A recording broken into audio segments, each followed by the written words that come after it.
और चलिए बुलेटिन की शुरुआत करेंगे। मध्य प्रदेश के मुख्यमंत्री मोहन यादव जयपुर पहुंचे हैं। जयपुर में सीएम भजनलाल शर्मा ने मोहन यादव का स्वागत किया। दोनों राज्यों के मुख्यमंत्री के बीच ईआरसीपी को लेकर चर्चा की गई। इसके बाद दोनों राज्यों के मुख्यमंत्रियों ने साझा प्रेस कॉन्फ्रेंस की, जिसमें जल विवाद सुलझाने को लेकर जानकारी दी गई।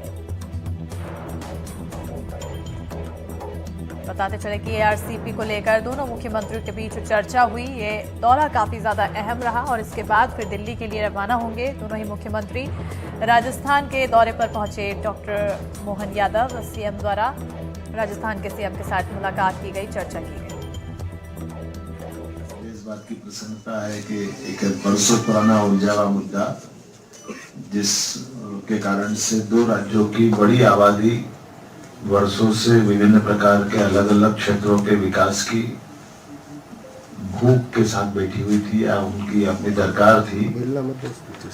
स्वर्गीय अटल बिहारी वाजपेयी जी के समय नदी जोड़ो अभियान का एक बड़ा अभियान इस देश में चालू हुआ और 2003 के आसपास एक योजना बनी कि मध्य प्रदेश और राजस्थान की हमारी जो नदियां हैं, खासकर काली सिंध, पार्वती, चंबल, ये नदियां हमसे लगी है और इन नदियों का लाभ दोनों राज्यों की जनता को मिलना चाहिए।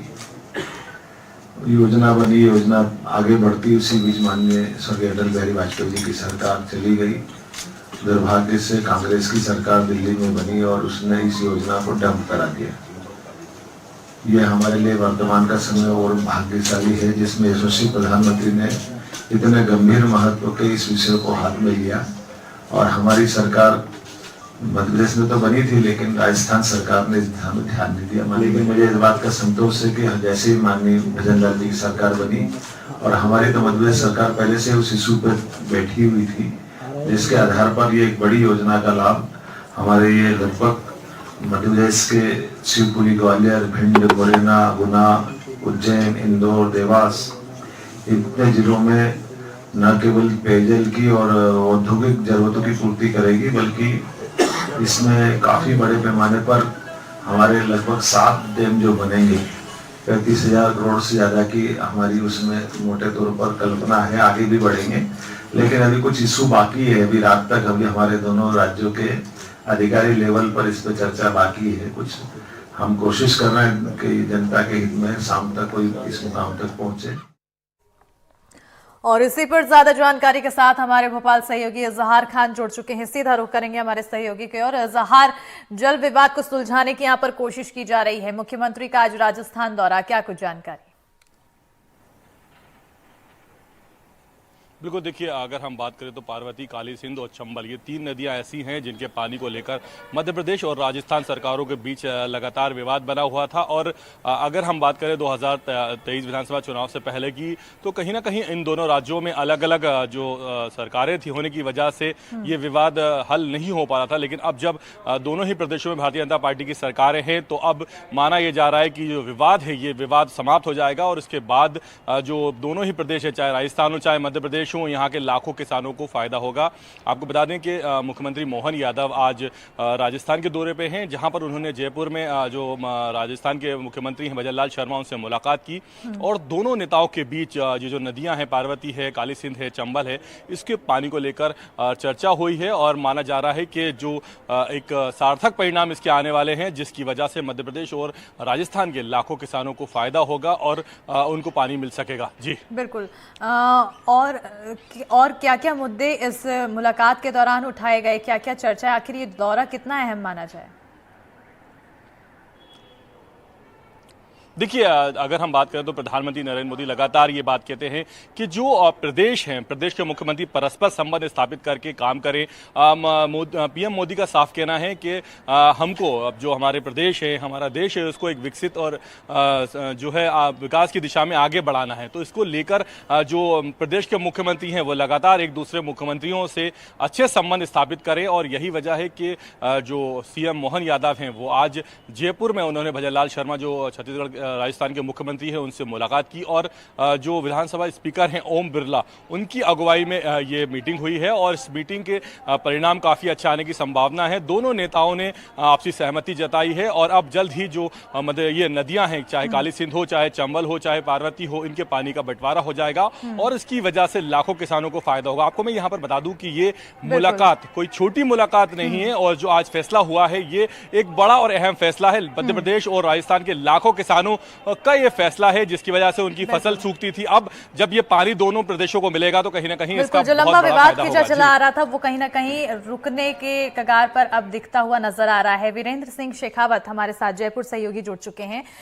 वीरेंद्र, क्योंकि इस मुलाकात को लेकर काफी ज्यादा चर्चाएं शुरू हो गई है कि जो लंबा विवाद है वो जल्द खत्म हो जाएगा, क्या कुछ माना जाए? आखिर कितनी जल्दी, लोकसभा चुनाव से पहले? बिल्कुल, देखिए जिस तरीके से बीजेपी ने ईआरसीपी का मुद्दा जो राजस्थान के लिए काफ़ी जीवनदायी परियोजना कहा जाता है, ये काफ़ी समय से लगातार आपने देखा होगा कि विधानसभा चुनाव के अंदर भी राजस्थान में जिस तरीके से पूर्ववर्ती सरकार है, कांग्रेस ने इसे मुद्दा बनाने की कोशिश की थी और इसको लेके तमाम जो संभाग है राजस्थान के, संभाग स्तर पे इन्होंने एक यात्रा भी निकाली थी, लेकिन इसको मुद्दा बनाने में वह असफल रही। तो इसको लेके जैसे ही बीजेपी की सरकार आई, जब ईआरसीपी राजस्थान के अंदर जब लागू की गई थी, उस समय पूर्ववर्ती की जो वसुंधरा राज्य सरकार थी 2017 के अंदर 43,000 करोड़ रुपए का ये पूरा प्रोजेक्ट था, लेकिन इसमें देरी के चलते हुए लगातार इसमें देरी होती रही और ये जो प्रोजेक्ट की जो कीमत है वो लगातार बढ़ती हुई नजर आई थी। लेकिन इसके अंदर एक मुख्य मुद्दा ये भी रहा, जो मध्य प्रदेश और छत्तीसगढ़ के अंदर आपने देखा होगा कि दोनों राज्यों के अंदर पानी के बंटवारे को लेकर दोनों राज्यों में मतभेद था। लेकिन अब जो कह सकते हैं कि दोनों राज्यों में बीजेपी की सरकार है, केंद्र में भी बीजेपी की सरकार, यानी तीनों जगह पे बीजेपी की सरकार है और जो दोनों राज्यों की जो एक मुख्य धारा कहा जाता है, मुख्य परियोजना कहा जाता है, जीवनदायी जो परियोजना है, वो अब कह सकते हैं कि धरातल पे उतरती हुई नजर आएगी। क्योंकि इसके अंदर जिस तरीके से आपने देखा होगा मध्य प्रदेश सरकार के अंदर जब दोनों मुख्यमंत्री, आपने देखा होगा जब मुख्यमंत्री दोनों की चर्चा हुई तो उन्होंने मीडिया से मुखातिब होते हुए साफ तौर पे ये कहा कि दोनों राज्यों के अंदर जब यहाँ पे बीजेपी की सरकार होती थी तो उस दरमियान वहाँ पे मध्य प्रदेश के अंदर कांग्रेस की सरकार होती थी। तो इसकी वजह से दोनों जो ये परियोजना है वो धरातल पे नहीं उतर पाई। और फिर तीसरा, जिस तरीके से आपने देखा होगा, तीसरा पॉइंट ये रखा गया कि जब यहाँ पे कांग्रेस की सरकार थी, अशोक गहलोत सरकार थी, तो उस दरमियान आपने देखा होगा कि अशोक गहलोत ने कई बार केंद्र सरकार पे भी आरोप लगाया कि इस सरकार को राष्ट्रीय परियोजना बनाने के लिए जो केंद्र सरकार है वो इसको जो कह सकते हैं कि इसको समर्थन नहीं दे रही है। तो कहीं ना कहीं आपने देखा होगा कि इसके अंदर कोई भी सरकार हो, कांग्रेस सरकार होने के बावजूद भी कांग्रेस ने भी इसे मुद्दा बनाया। लेकिन अब कह सकते हैं कि लोकसभा चुनाव है, तो लोकसभा चुनाव से पहले पहले आपने देखा होगा जैसे ही राजस्थान के अंदर भजनलाल सरकार है वो बनती है, उसके पहला जो कह सकते हैं कि काम होता है वो ईआरसीपी को लेके किया जाता है। और यहाँ पे जल शक्ति जो मंत्री है, केंद्रीय जल शक्ति मंत्री गजेंद्र सिंह शेखावत हो गए, इसके अलावा ओम बिरला हो गए, ये तमाम वो बड़े नेता हैं जो दोनों राज्यों के बीच में जो मतभेद चल रहा था उस मतभेद को खत्म करके राजस्थान के जो 13 जिले हैं, जो राजस्थान के जो 13 ऐसे जिले हैं जिसमें 2,80,000 हेक्टेयर जो जमीन है इस पानी से सिंचित होगी और जो लाखों किसान हैं उनको जमीनी स्तर पे इसका फायदा मिलेगा। तो कहीं ना कहीं ये जो परियोजना है राजस्थान की जनता के लिए जीवनदायी परियोजना भी है और जो लाखों लोगों का सपना था कि ये सपना तो था ही लागू वीरेंद्र, होनी लेकिन चाहिए। लोकसभा चुनाव नजदीक है और जिस तरह से ये चर्चाएं की जा रही हैं, क्या इससे ये माना जाए कि जो मतभेद था, जो विवाद था, उसको सुलझाना है, एकता दिखाना है? एक इस मैसेज के तौर पर यहां पर इस मुलाकात को देखा जाए, एकता दिखाते हुए लोकसभा चुनाव में बड़ी जीत हासिल करना है।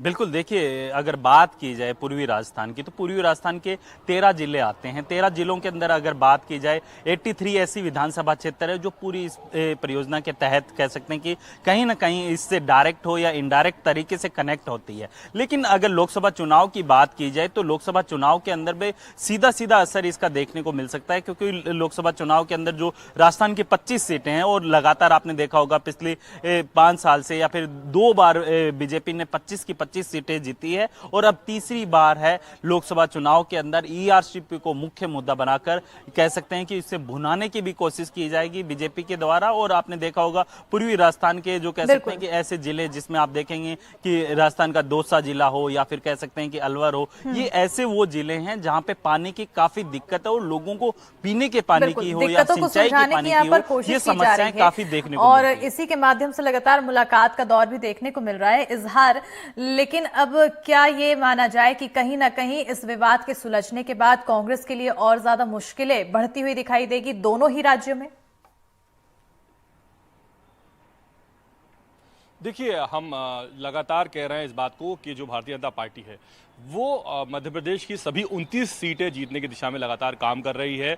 जिस तरह से अभी वीरेंद्र जी ने बताया कि पिछले 2 बार से राजस्थान की जो सभी 25 लोकसभा सीटें हैं वो भारतीय जनता पार्टी जीत रही है, तो कहीं ना कहीं उसी कड़ी में अब मध्य प्रदेश की भी जो 29 सीटें हैं भारतीय जनता पार्टी उनको जीतना चाहती है, क्योंकि यहाँ पर 28 सीटें हैं। अगर हम बात करें पिछले चुनाव की तो यहाँ पर भारतीय जनता पार्टी ने 28 सीटें जीती थी और उससे पहले 27 सीटें जीती थी। तो अब लगातार जो भारतीय जनता पार्टी है पूरी 29 की 29 सीटें जीतने की दिशा में काम कर रही है और ये कहीं ना कहीं एक माइलस्टोन साबित होगा, क्योंकि जिस तरह से पिछले कई सालों से हम देख रहे थे कि ये जो नदियों के पानी का विवाद था सुलझ नहीं रहा था, क्योंकि अलग अलग सरकारें होती थी, केंद्र में अलग सरकार होती थी, प्रदेशों में अलग सरकार होती थी, मध्य प्रदेश में अलग और राजस्थान में अलग और केंद्र में अलग, तो कहीं ना कहीं ये विवाद जो है बढ़ता जा रहा था। लेकिन अब जब केंद्रीय मंत्री हैं ने उसमें हस्तक्षेप किया और जो विधानसभा के स्पीकर लोकसभा के स्पीकर है ओम बिरला, उन्होंने इसमें हस्तक्षेप किया और आज जयपुर में जिस तरह से दोनों नेताओं के बीच मुलाकात हुई है, तो आप मानिए कि जो ये विवाद था इसका पटाक्षेप हो चुका है। कहीं ना कहीं ये लंबा जो विवाद है वो सुलझेगा, लोगों को लाभ मिलेगा और लाभ राजनीतिक पार्टी यानी कि बीजेपी को भी,